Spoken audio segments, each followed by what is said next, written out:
Maybe the front 2 rows. I invite all of our guests to please come up. We'd like to be in. Thank you. Kiddos, come up.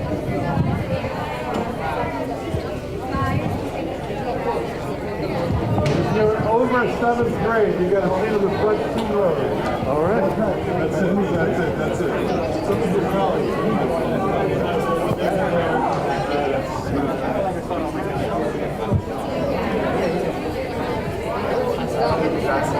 I think that's enough. Val, Eric, Cora.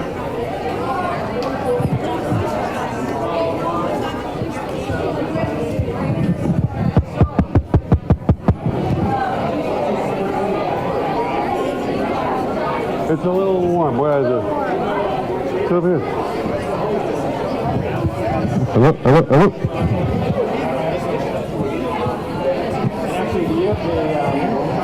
The U.S. Ambassador to Israel is one of his congregants. Exactly. We were together at the Riverdale Monument. That's right. I just showed the picture. That's right. Remember, like October 17th? Thanks for coming. All right. Who's our student? Revi and? Revi and Ruby, please come to the front, all right? All right. Shh. Betty, can we start? Is everyone here that you want to be here? Okay. All right, everyone, can you hear me? I knew that.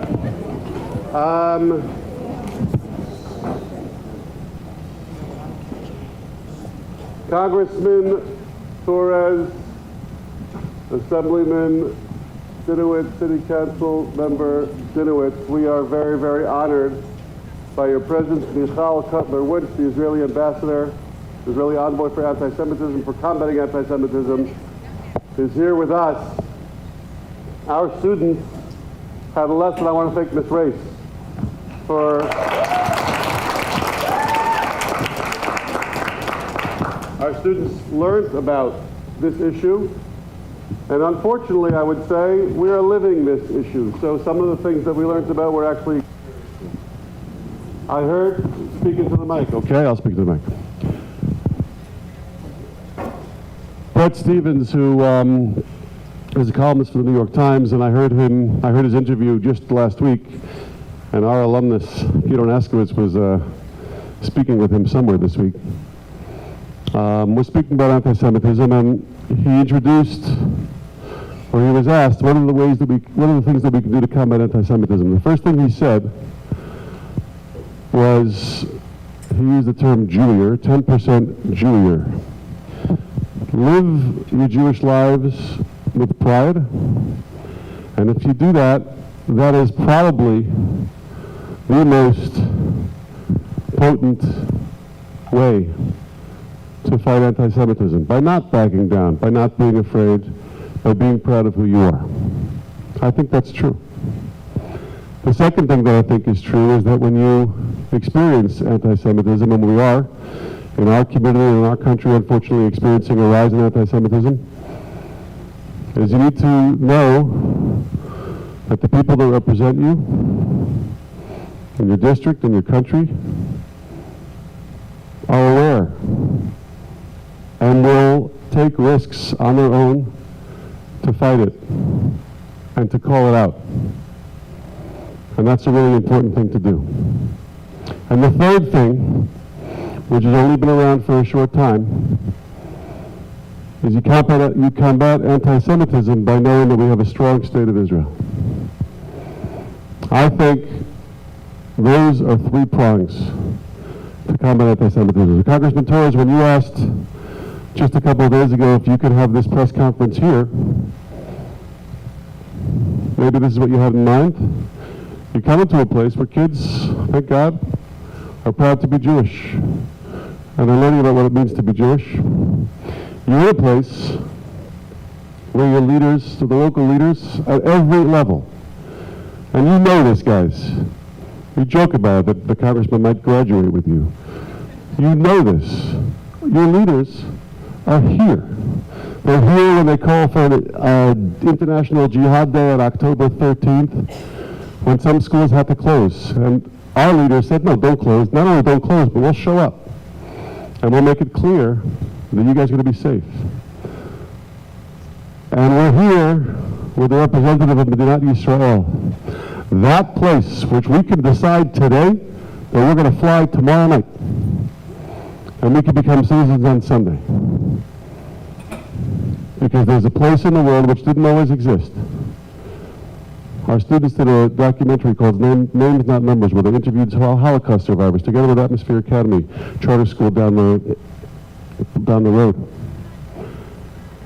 And they learned about a time in history not so long ago where that state didn't exist, and that was one of the reasons that anti-Semitism was able to flourish. So I am very proud that we are here with all three prongs, together, standing up with incredible people. Thank you, Congressman, for making this event here, and the floor is yours. Thank you. Thank you. It's an honor, and we are honored to be joined by the Special Envoy for Combating Anti-Semitism, Michal Kotler, from the State of Israel. Thank you for joining us. And so please give her... we have a dear friend of mine. The reason I'm pro-Israel is an organization known as the Jewish Community Relations Council gave me the opportunity to visit Israel about 10 years ago, which was a life-changing experience. And we are joined by the CEO of the Jewish Community Relations Council of New York, Mark Traeger. We're joined by our assemblyman, the elder statesman of Riverdale, Jeff Dinowitz. I mean that affectionately. And we're joined by one of the most important voices against anti-Semitism. He's the head of the Jewish Caucus and the chair of the Committee on Higher Education. And as you know, college campuses have been ground zero for anti-Semitism. We're so grateful for the leadership of Eric Dinowitz.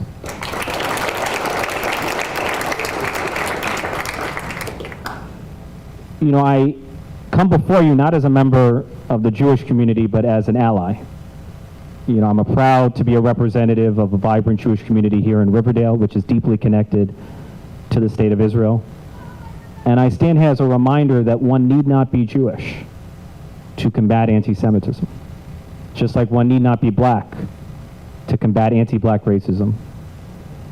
You know, throughout history, there have been Jewish Americans who gave their lives for the cause of civil rights.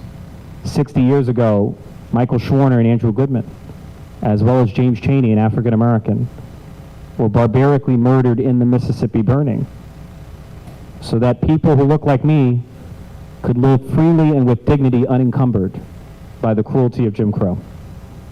And so the lesson learned from history is that we are all in this together. Both Jews and non-Jews must be united in the fight against anti-Semitism, which is a mission that has taken on a new urgency in the wake of October 7th. Now, the post-October 7th moment did not change the state of anti-Semitism in America. It revealed the rot of anti-Semitism that has been deepening on social media platforms and on college campuses. And, you know, the American media, in my view, has been gaslighting the American people. The American media would lead you to believe that there's nothing anti-Semitic happening on college campuses, there's nothing anti-Semitic about the encampment movement. It's a pro-peace and anti-war movement in the tradition of the Vietnam anti-war protest. But there's a difference between the story that the media tells and the reality. Right? If you are advocating not for the creation of a Palestinian state, but for the destruction of Israel as a Jewish state, you are not pro-peace and anti-war. You are anti-peace and pro-war. The encampment movement is a declaration of war on the existence, on the legitimacy of Israel as a Jewish state. The organizations behind the encampment movement, such as Within Our Lifetime, openly and unapologetically advocate for the violent destruction of Israel as a Jewish state. These organizations justify and even glorify the terrorism and barbarism of Hamas as quote-unquote resistance. There is nothing accidental about the anti-Semitism of the encampment movement. Anti-Semitism is the point. We've seen members of the encampment movement utter the words, "Free Palestine from the river to the sea," which is a call for the destruction of Israel. We've seen them utter the phrase, "Globalize the Intifada," which is a call for violence against Jews. As all of you know, the Second Intifada was a wave of terror attacks and suicide bombings that left more than 1,000 Israelis dead, including women and children. And I'll make the point by way of analogy, because there's a debate about whether calling for the destruction of Israel is a form of anti-Semitism.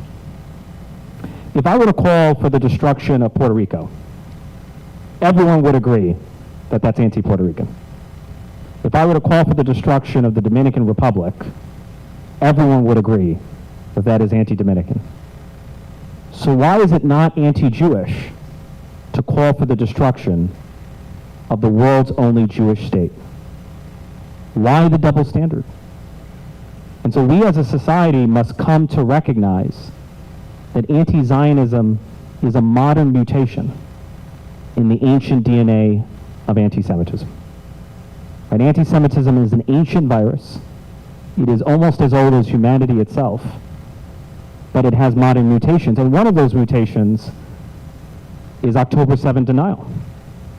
There has been a deeply troubling pattern of politicians and activists downplaying and even outright denying the atrocities that Hamas perpetrated on October 7th. And as far as I'm concerned, October 7th denial is morally no different from Holocaust denial. It is the latest form of anti-Semitism that has emerged in a post-October 7th world. October 7th denial is a lie, and we must confront those lies with the truth. We must tell the truth about the barbarism and terrorism of Hamas on October 7th, and we must tell the truth about Israel's right to defend itself amid the deadliest day for Jews since the Holocaust. I want to, before I introduce our special envoy, I want to comment on the International Criminal Court, because it's in the news. The International Criminal Court's decision to seek an arrest warrant against Israel's leadership is not law but politics. It is not justice but rather retribution against Israel for the original sin of existing as a Jewish state and for the subsequent sin of defending itself in the wake of October 7th. And it seems to me the world has forgotten that the cause of the war was not Israel. The cause of the war was Hamas. Were it not for Hamas perpetrating atrocities on October 7th, were it not for Hamas militarizing its own civilian population and its own civilian infrastructure, there would be no war in Gaza, and there would be no humanitarian crisis among the Gazans. Right? Hamas is singularly responsible for everything tragic that has ensued, and Hamas alone should be the target of criminal prosecution. The ICC issuing an arrest warrant against Israel for defending itself in the wake of October 7th would have been the equivalent of the ICC issuing an arrest warrant against the United States for defending itself against Al-Qaeda and the Taliban in the wake of 9/11. It would have been the equivalent of the ICC issuing an arrest warrant against the United States and Britain as we were defending ourselves against Nazi Germany and Imperial Japan. And so for me, the politicization, the weaponization of international justice against Israel is itself an injustice. And as your congressman, you can count on me to speak out against anti-Semitism in every form, including the attempt to demonize and delegitimize the world's only Jewish state. So, Special Envoy, I hope.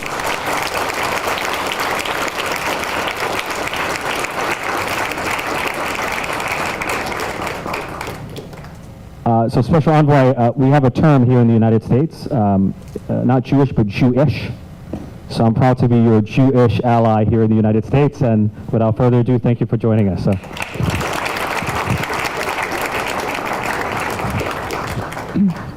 Thank you, Congressman Torres. Thank you to everybody that's made this event possible, and I have to say mostly thank you to all of you.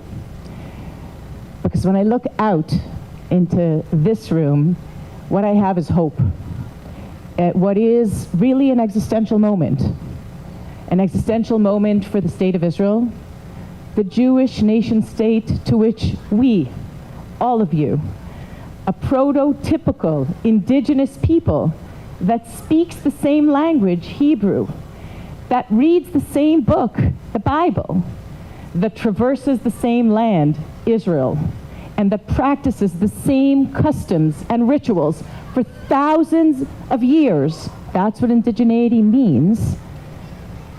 I look out into this room and I realize that the hope that we have at this moment in time for our people, when that existential threat to our nation state is very, very real. And I want to make sure you know it's not just Hamas, one genocidal terror proxy of an Islamic genocidal, murderous Iranian regime.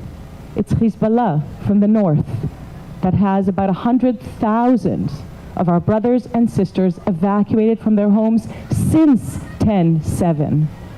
It's the Houthis from the Red Sea that have been firing barrages of rockets, all of them, Hamas, the Houthis, Hezbollah, barrages of rockets that each of them actually constitute what is a double war crime, targeting Israelis from densely populated areas, endangering civilians. So it's not just the existential threat to Israel, to the single Jewish nation state around the world that Congressman Ritchie spoke of. It's also an existential moment for Jews around the world, who in the wake of the worst massacre, war crimes, crimes against humanity of Jews by a genocidal terror organization whose charter, like Mein Kampf, calls for the annihilation of the state of Israel and the murder of Jews, not only are met with silence of the international community, with denial that Congressman Torres spoke of, which is so very dangerous, with justification, with support for those genocidal terror proxies, and with attack of Jews around the world, on campuses, on social media, on the streets, including right here in the United States of America.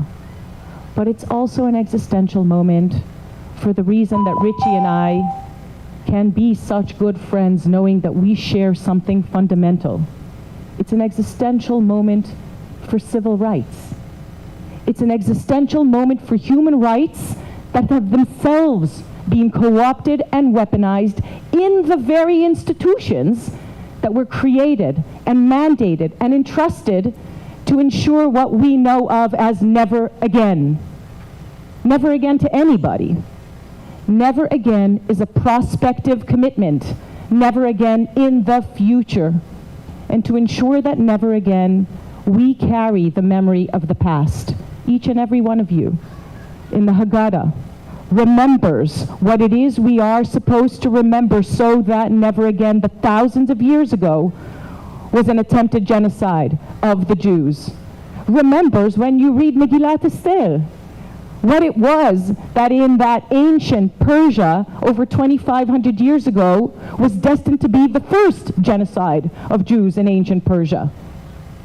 That intended by Haman was to completely eradicate that ancient Persia from Jews spread out all over the land. And so we carry that memory forward now in order to be able to identify the threats we face today, so we can prevent the threats of the future.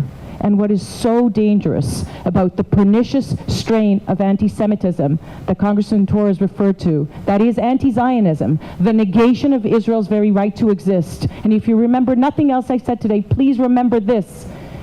It is that within us, there is a moment in which some of us may think that if we just shed a pound of our identity, we will not be loathed. We will not be hated. But I want to share with you that Zionist is integral to the identity of the majority of Jews around the world and many non-Jews. Zionist and Zionism, the prayer and longing and yearning to return to Zion that our ancestors carried with us, with them for generations, is our understanding of our identity. And nobody gets to tell you who you are.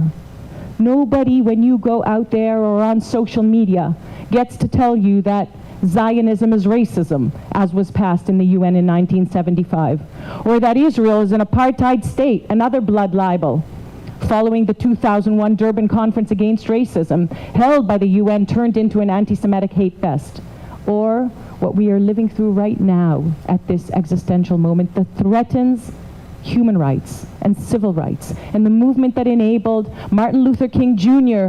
to have a dream that his 4 daughters would be judged by the content of their character and not by the color of their skin.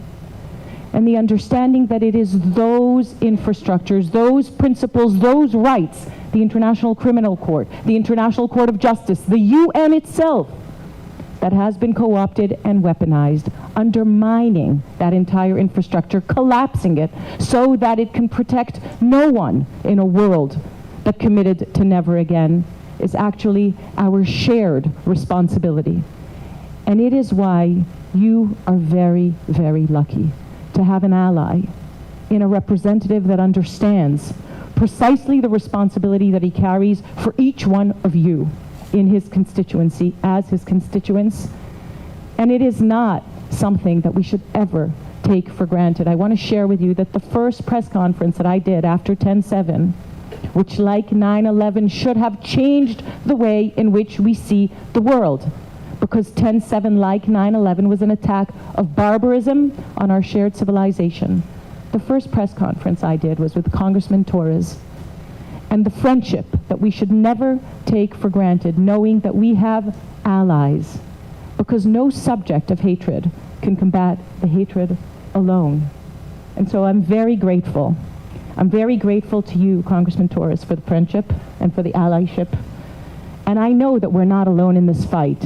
And I'm very grateful to each and every one of you for knowing who you are, for the school that gives you your identity, knowing that you are a member of an indigenous people, knowing that Zionist is something you wear proudly, knowing that when you go out there, wherever it may be, campus or in the digital spaces or on the streets, you take with yourself thousands of years of your people's memory and pride and the hope that you represent, which, in the words of the late Rabbi Sachs, differently from optimism, is actually a very active virtue that takes a great deal of courage. And we meet at an existential moment that requires moral clarity, like Congressman Torres's, and a great deal of courage from each and every one of us to speak up and stand up for what is right.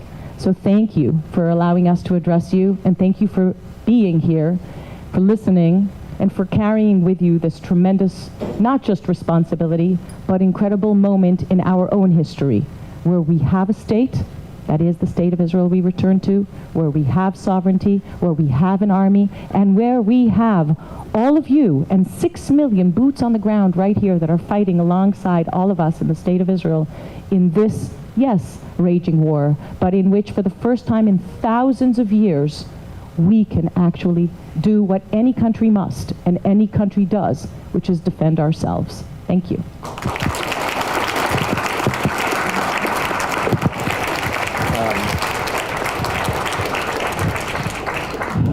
So there is no one who has been on the front lines more in fighting against anti-Semitism than your local councilman, who is the chair of the Jewish caucus, and his leadership is felt locally, not only here in Riverdale, but throughout the city. My friend, your council member, Eric Dinowitz.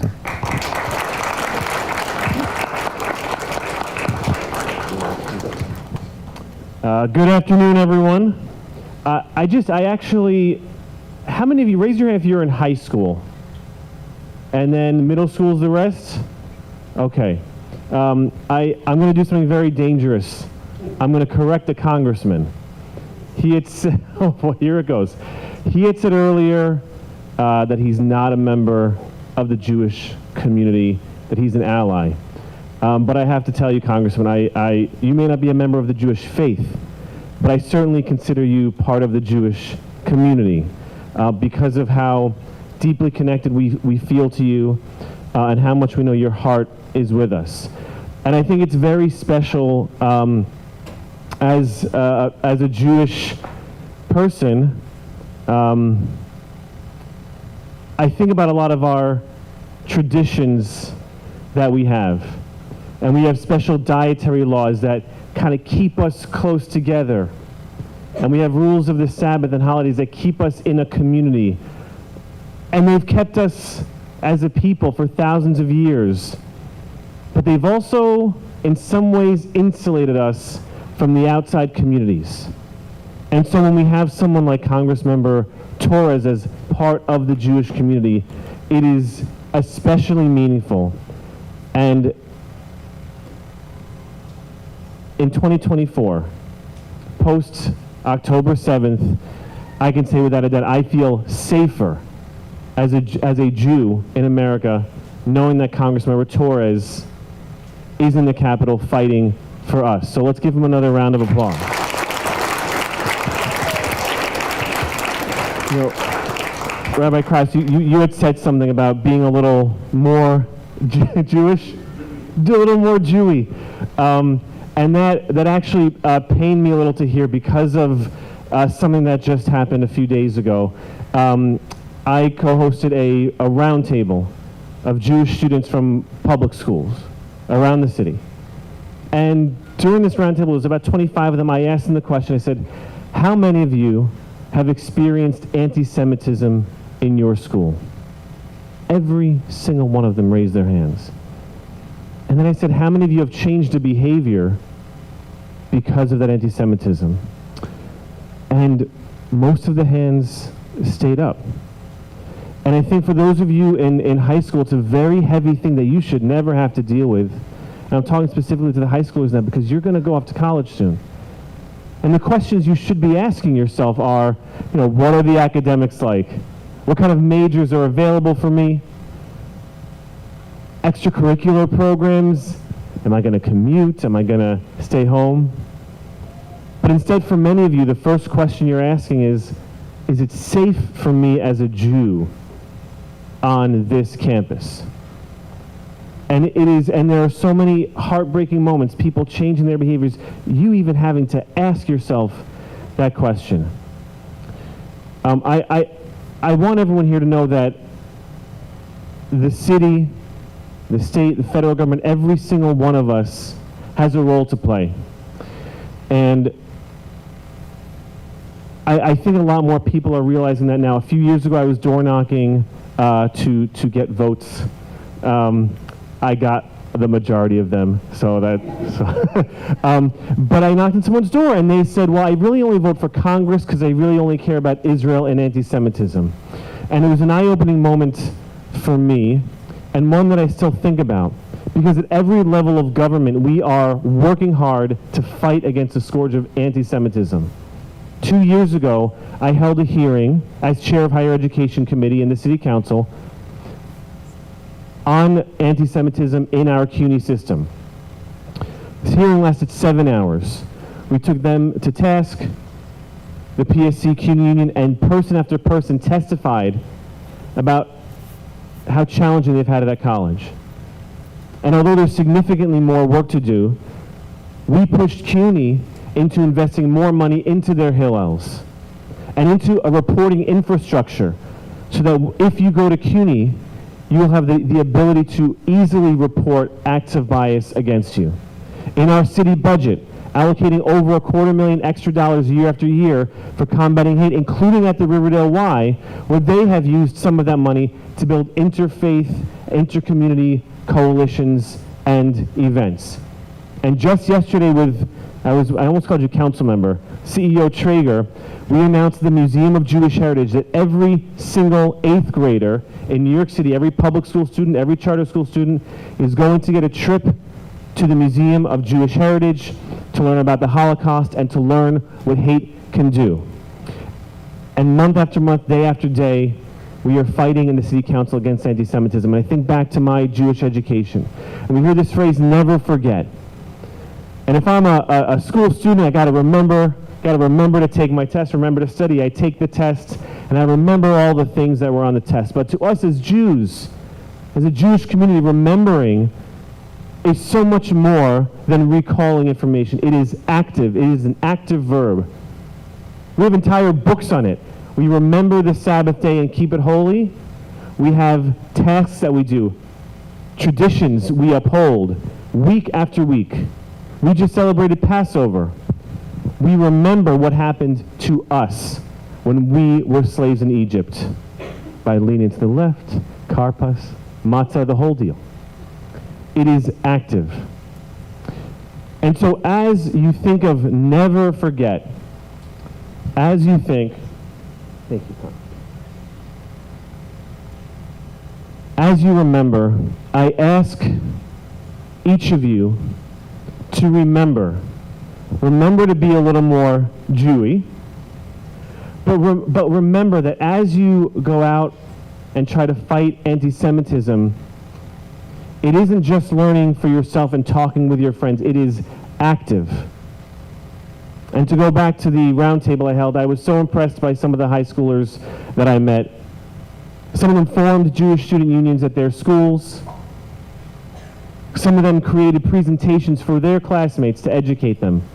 Others created a website so that they can share their knowledge. And as you go off to college, I ask that you remember, do not be shy about who you are. Engage with other people.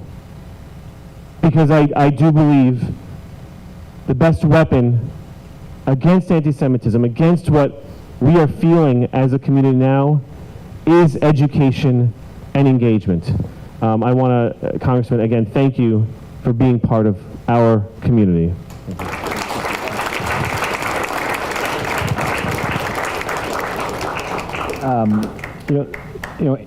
In our politics, there are those who claim that you cannot be both progressive and pro-Israel. But I think one of the most powerful counterexamples is our next speaker, Jeff Dinowitz. Assemblyman Jeff Dinowitz has embodied that combination his whole life as a public servant. And so we're honored to have him here. And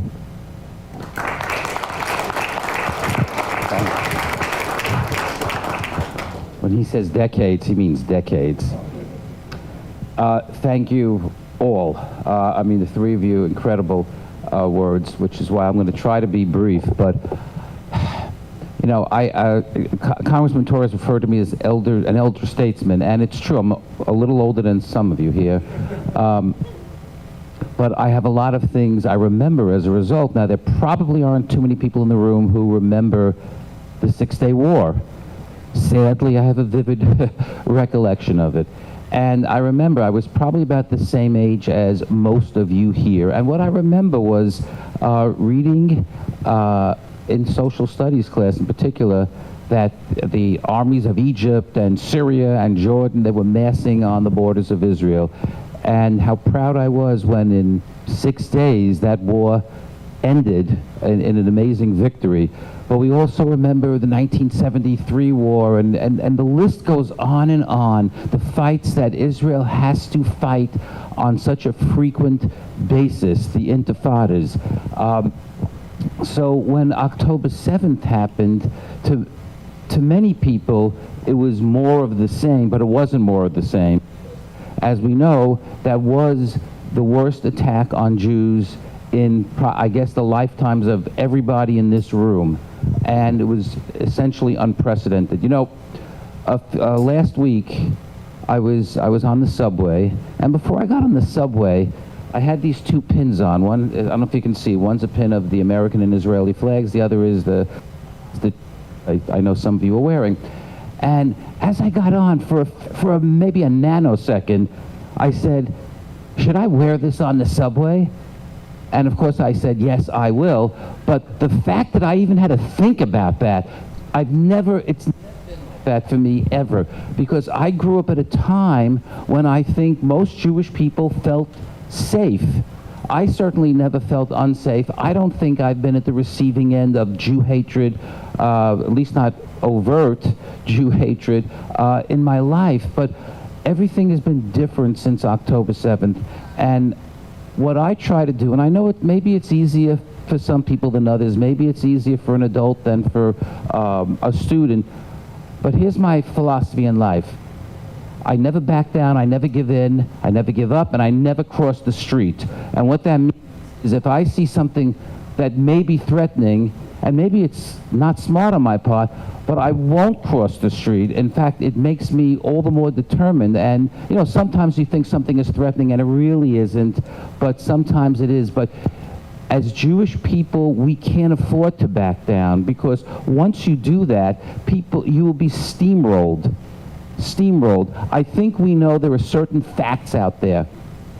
And I do remember when the move to equate Zionism with racism, which we know is such an outrageous lie. But one thing we can equate is anti-Zionism with anti-Semitism. There is no two ways about it. I know there are so many people who say, oh, I'm not against Jews, I'm just against Israel, or I don't like the prime minister, or whatever. No, if you don't believe in the right of the Jewish people to have one country in the entire planet, on the entire planet that has a Jewish majority, then in my opinion, you're anti-Jewish. And for people to deny that is just not correct. You know, I have a handful of colleagues in the state legislature, and thankfully it's just a handful of colleagues, who are pushing legislation called the Not on My Dime Act. And that is, it's mostly meant as an organizing tool for anti-Israel, anti-Jewish people, elected officials, organizations.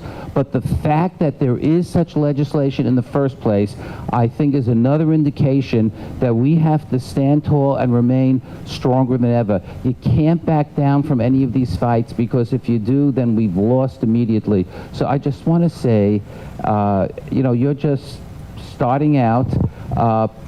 Whether we are, no matter what denomination, no matter whether we're observant, secular, it doesn't matter. I think we collectively have to stand up together as Jewish people, and not just Jewish people, but all people, and say that we believe in the Jewish state, that we will fight anti-Semitism, we will never give in to it, we will never back down from fighting on it, and as long as we do that, we're going to continue. I mean, the history lesson about 3,000 years, same place, same language, same customs, the idea that anybody would suggest that the Jewish people in Israel are colonizers, can you imagine that? Is so outrageous, but this is the propaganda that spread, this is the propaganda that many people believe, and it's the propaganda we have to fight. And like many of you, I've been observing carefully what's been going on, not only around college campuses, but particularly on the campuses, and I don't envy young Jewish people who are going to be going to college, but the behavior, the statements, I never thought I would see any of this in my lifetime, because I hadn't seen any of this in my lifetime. And the fact that this is happening now, I think, should make it very clear to us that we have a long fight ahead of us, but we're going to win that fight, and hopefully everybody will understand that.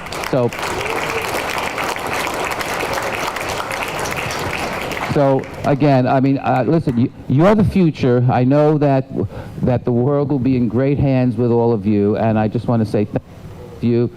Thank you, Rabbi. You're all terrific. Thank you. And thank you, Congressman Torres, once again.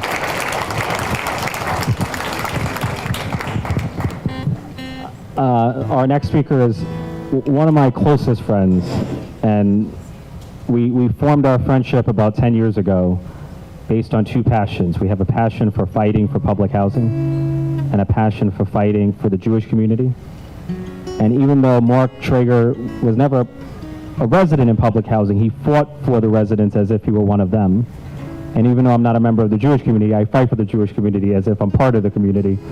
And so our friendship is bound by the idea that we're all in this together. So I'm honored to have you here in Riverdale.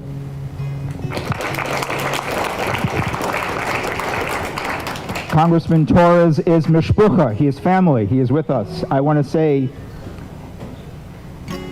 Congressman Torres, in 2015, when we went to Israel together as members of the City Council, it's important for folks to know this, because there are some people who think that he is new to this fight.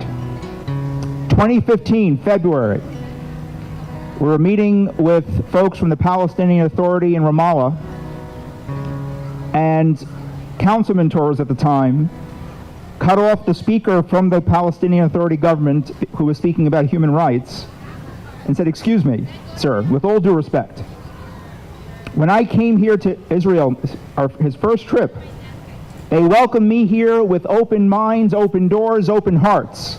I like to help singing. You know, they embraced his identity the first second.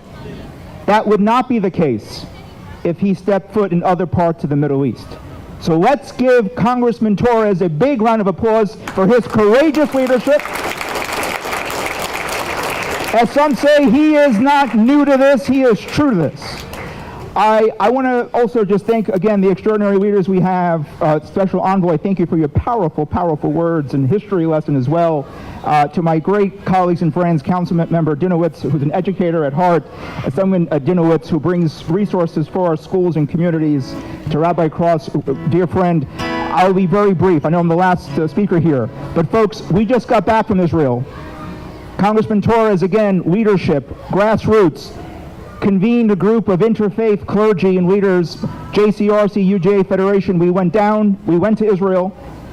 We visited Kibbutz Neroz. For those who may not know, Kibbutz, communal village, folks who are known as peaceniks, who fight for peace. They grow vegetables and fruits, and they share with community. They employ people who are from all walks of life. They believe in a shared society, peace with all. And we visited the site of the Nova Music Festival site. I will never forget walking through the burnt ashes, burnt homes, cradles, baby furniture laying all over the ground in ashes. I will never forget the survivors from the Nova Music Festival site who were young people, college age young folks, who had a festival dedicated to peace and togetherness. And I will never forget the tears that rolled down the eyes of the survivors who witnessed brutality, including sexual violence committed against young women as well. But folks, what I want everyone here to know is that what I also witnessed was a spirit of resilience and strength that taught us something that the Jewish people know all too well. That bullets can pierce through windows and break windows, they can break doors, they can break through doors. Bullets can pierce through flesh, but they will never shatter nor destroy the spirit and the strength of the Jewish people. Am I right about that? It is the same strength, it is the same spirit of resilience and strength that carried my grandparents. Both my grandmothers were Holocaust survivors. Both my grandfathers were World War II veterans. It is the same strength that carried them through the darkest days of their humanity to come here to the greatest country in the world, the United States of America, and to build a better life for their families and to make sure that that never happened again. It is the same spirit that carried many of you here as well, in your families, in your stories. And people ask me, just in closing, where do we go from here? What's the answer in light of the rising anti-Semitism? Well, folks, there is some bitter, deep irony in some of the signs we saw on the college campuses, one of which said, "Go back to Europe." Well, number one, that's hateful and vile. Number two, my family was in Europe. My family was killed in Europe. My family was held in camps in Europe.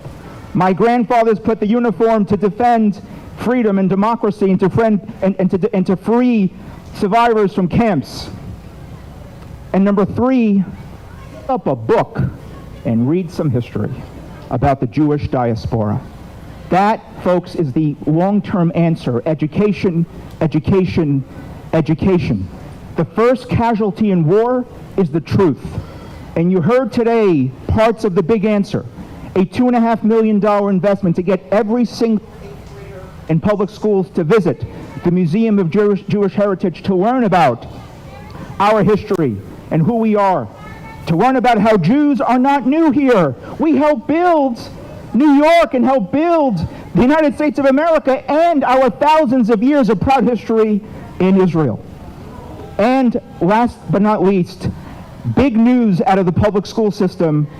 For the first time ever, they are going to develop and implement a Jewish identity curriculum, something that I know that Councilmember Dinowitz and Assemblymember have championed, and Congressman has been a big supporter of, a Jewish identity curriculum to teach the 1 million public school kids about our story. Our story is more than October 7th. It is more than the Holocaust. We help build communities positively, cities, states, and our positive impact around the world. So folks, in closing, wear your yarmulkes, your Magen Davids, all of your signs of identity with pride. Raise your hand by a show of hands. Are you proud to be Jewish New Yorkers? Are you proud? I want to hear some clapping as well. Always be proud. Know your story. We're going to get through this. We're moving forward. We're not going back. Thank you so much.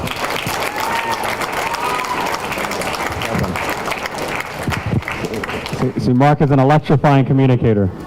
Okay. And so we're gonna end with students.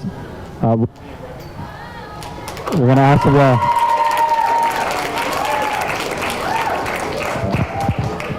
Apparently very popular.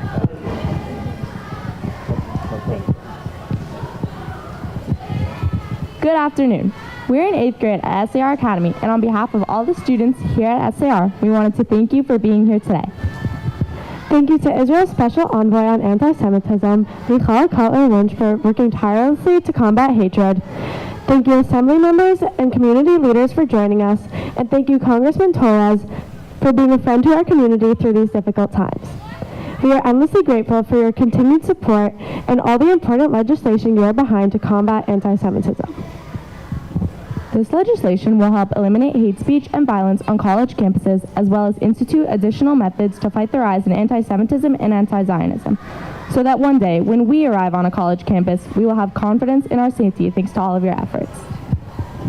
This is a pivotal moment in our lives. We are relying and depending upon our government to ensure our rights as American citizens and create safe spaces for us as Jewish students. We should never feel like we aren't as safe as everyone else just because of who we are. I should never feel like I have to tuck in my Star of David necklace. None of us should ever feel like we have to tuck in who we are. We rely on the support of our representatives. We depend on the support of our neighbors. We need the support of our country.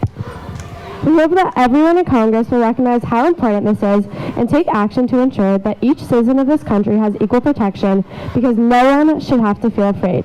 Thank you.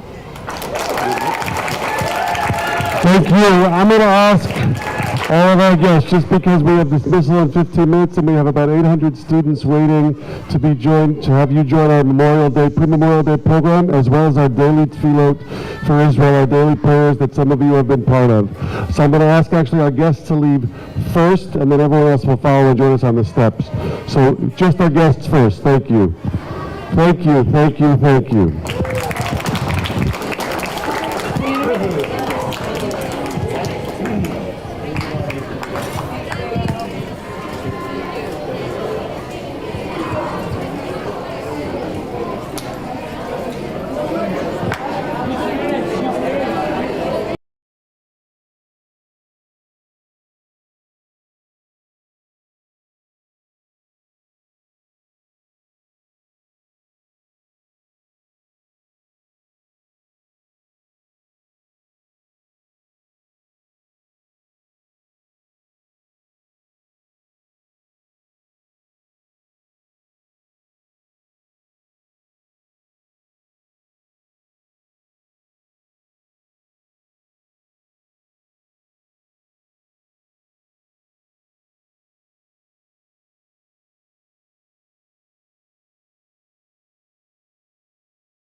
We'll continue. Thank you. Sorry that we're late, but very, very special guest that we have today.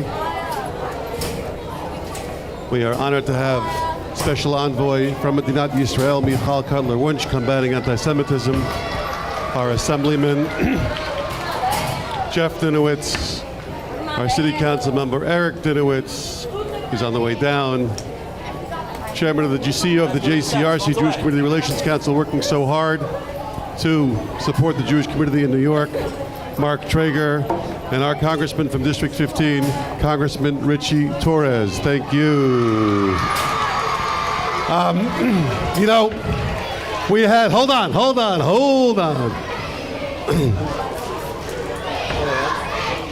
Little steps, phones away. We are very, very lucky to know that, help me out, teachers, I love him too, to know that, even though we're kind of happy that Monday's not a school day, Memorial Day is a day that we remember fallen soldiers for this country. And as you can see, the flags here, the relationship between Medinat Yisrael and the United States of America is strong. We are grateful to one person, a parent in this school, former parent in this school, Beverly Werfler Nierenberg, who has made sure that Memorial Day is a meaningful day for our community. Please give her your attention. Thank you. Danielle was here. Totally, Danielle was here. Good afternoon, SAR. Many thanks to all of our distinguished guests for inviting me and having me with you all today, but most especially to all of you, the students here at SAR Academy. I know that I'm standing between you and your soon-to-be 3-day weekend, but I want to leave you with one thought that I hope you will share at your Shabbat table, or perhaps with those you will be with on Memorial Day.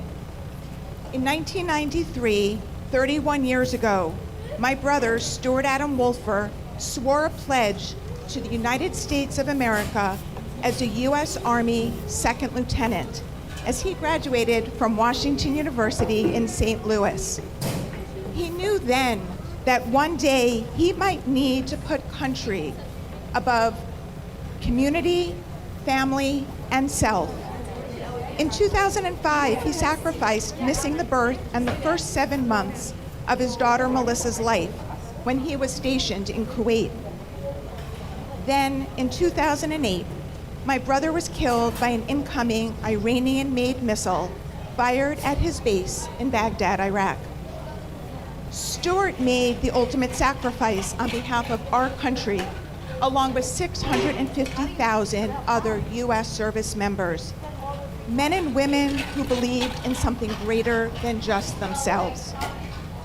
A few weeks ago, right before Pesach, I attended a rally outside of Columbia University in opposition to the encampment taking place. For the first time in my life, with my own eyes and not on TV or in a movie, I witnessed counter-protesters thrashing the United States of America flag on the ground. Due to heavy police presence, I could not approach nor have a conversation with this so-called protester.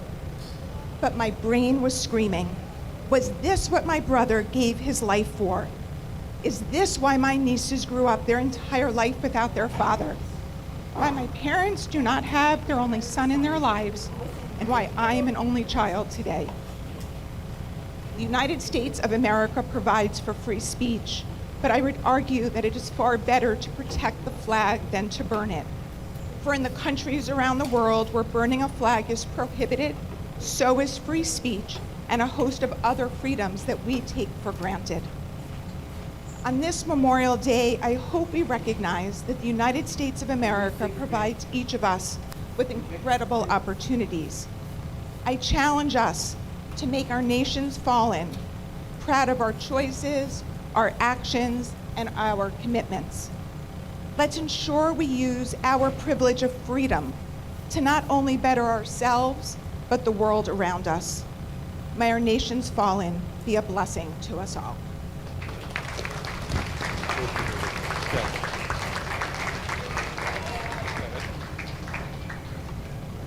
I pledge allegiance to the flag of the United States of America, to the republic for which it stands, one nation under God, indivisible, with liberty and justice for all.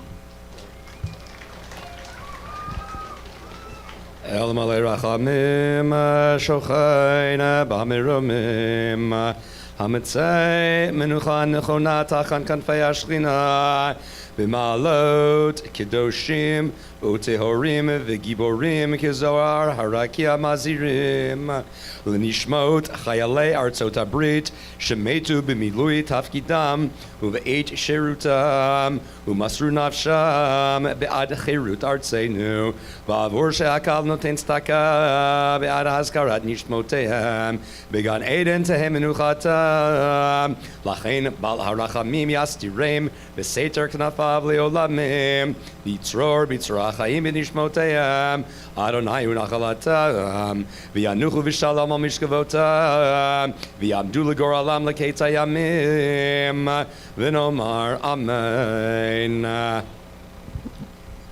Let us join together in the national anthem again with gratitude to this wonderful country and the freedoms that we so cherish. Shiloh needs your help.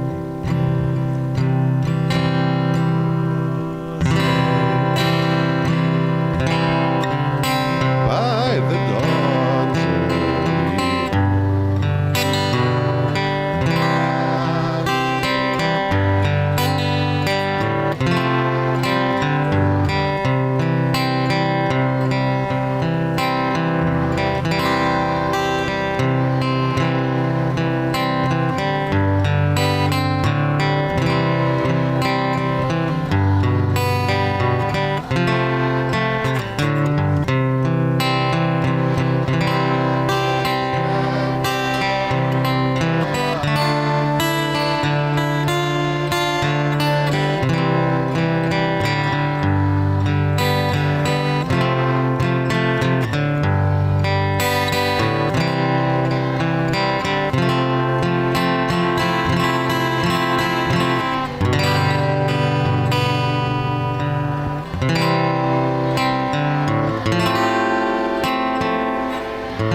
Well, I'm Congressman Richie Torres, and I have the honor of representing you.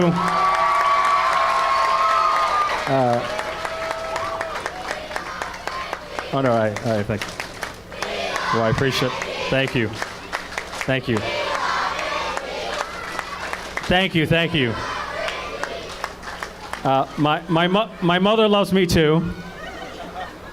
You know, I see Torres for president 2032. That means I lost in 2032. Is that why I'm running again in 2036? Is that?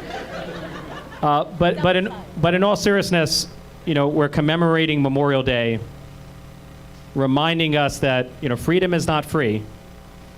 It comes at a cost. There are people on whose shoulders we stand who have paid the ultimate price with their blood, with their sweat, with their treasure, so that all of us can live on the greatest country in the world. And so that a congressman like me could have the honor to represent each and every one of you. And so I tell people, despite whatever challenges you're facing in your life, never only complain about the things we do not have. We should be grateful for the things we do have. And for me, there is nothing for which I am more grateful than to be an American. Thank you.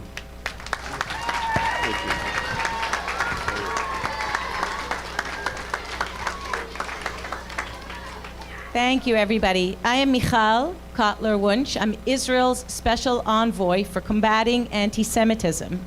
And I want to thank you because you have been the highlight of the last 7.5 months that have not been easy. 3 of my own kids are much bigger than you, and they're in the army. And they're fighting for the one and only Jewish country in the world that, like the United States of America, is founded on an incredible idea that all of us have to be willing to fight for. An incredible idea for us, the Jewish people, enables the understanding that we have one place on earth that is welcoming to any one of you, anytime you come. And as Americans, you know that the shared values of the United States of America and the shared values of the State of Israel that we returned to as a people only 76 years ago, after thousands of years that we couldn't live there, that idea and those values are not only worth fighting for, but they are worth living with. So thank you for being a reminder of that hope, and live it every single day with pride. Shabbat Shalom.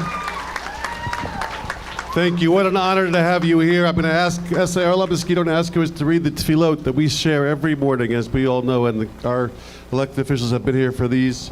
We're going to share the Mishaberach, the prayer for the hostages, the prayer for the soldiers, conclude with Achenu and Hatikva, and wish you all a Shabbat Shalom.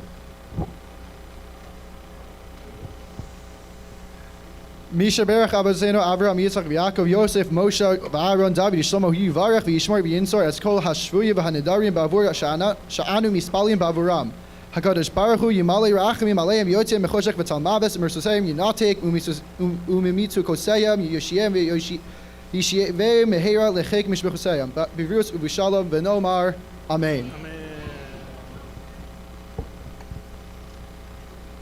Hi, my name is Matt Abrams Gerber. I'm with the Riverdale Y, and it's an honor to be with you today. And I'm going to say the Mishaberach L'Chayalei Tzahal. Mishaberach Avotenu Avraham Yitzchak V'Yaakov Hu Yivarech Et Chayalei Tzva Hagana L'Yisrael Ha'omdim Al Mishmar Tzenu V'Yarei Eloheinu Mikvul HaLevanon V'Ad Midbar Mitzrayim U'Min Hayam HaGadol Ad Lavo HaRava B'Yabasha Ba'Aviru V'Yam Yitein Adonai Et Oivenu Hakamim Aleinu Nigafim Lifnehem HaKadosh Baruch Hu Yishmor V'Yatzil L'Chayalenu Mikol Tzara V'Tukah U'Mikol Nega U'Machala V'Yishlach Bracha V'Azlacha B'Chol Ma'aseh Yedehem V'Yadber Sonenu Tachtehem V'Yatchem B'Cheter Yeshua V'Ateret Nitachon V'Kuyam B'Hem HaKatuv Ki Adonai Elohechem HaHolech Imachem V'Hilachem Lachem Im Oivechem Le'Oshia Etchem V'Nomar Amen. Acheinu Kol Beit Yisrael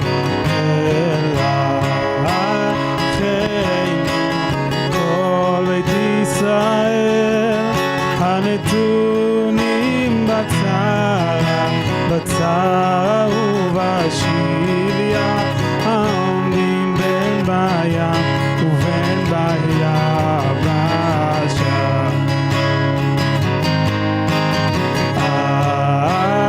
אחינו כל בית ישראל אחינו כל בית ישראל הנתונים בצרה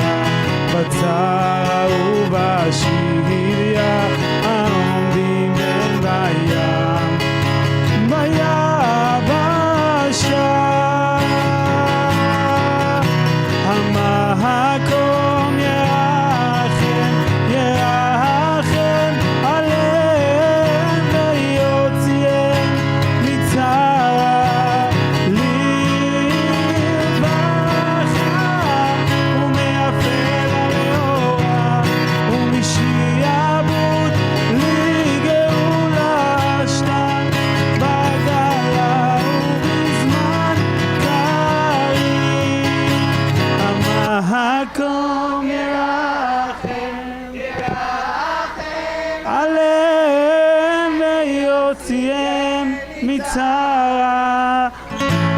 לרווחה ומאפל הרעוע, ומשעבוד לגאולה שנה, בגלה ובזמן קרים. כל עוד בלבד תנעימה, נפש יהודית הומייה, ולפתן מזרח קדימה, עין לציון תופיע. עוד לא אבדה תקוותנו, התקווה בת שנות 2000, להיות עם חופשי בארצנו, ארץ ציון וירושלים. להיות עם חופשי בארצנו, ארץ ציון וירושלים. Achenu b'Yisrael, anachnu imachem. Good news is that Hadlakat there it is 7:57, so you got plenty of time to get home. Thank you to our very, very special guest. Shabbat Shalom. We will see you on Tuesday.